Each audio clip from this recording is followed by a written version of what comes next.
Noi ne aflăm alături de domnul Vasile, proprietarul acestei case. Noi ne-am văzut cu tocmai 5 ani în urmă când am venit și am vopsit acest acoperiș. Spuneți-mi, sunteți mulțumiți de rezultat după 5 ani? Băieți, dar foarte, foarte mult vă mulțumesc. Că eu atunci mă gândeam totul altceva să fac, știi? Dar băieți, că îți dăm o idee. Băi, băieți, să vă dai Dumnezeu sănătate, așa o frumusețe, și câți mărți pe drum și mă întreabă. Băi, ce-ai făcut acolo? Băi, da, pe ce-am făcut? De ce am făcut? E simplu. Simplu, ieftin și Da, repede. da, și repede, știi?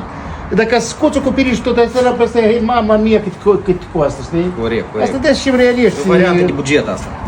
Da. Și sunt mulțumit, foarte mulțumit. Deci, vă dai Dumnezeu sănătate, băieți, și să munciți mai departe. După 5 ani s-a schimbat ceva culoarea pe acoperiș? Nu, ei. Nici soarele nu bătut, nici noapte, Nici, absolut.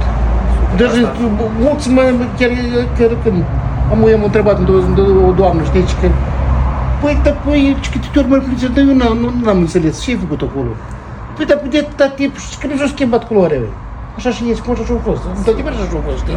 Noi ne bucurăm că vă place și sunteți mulțumiți de rezultat și vă mulțumim mult pentru o părere cinstită și sper că asta este un exemplu viu.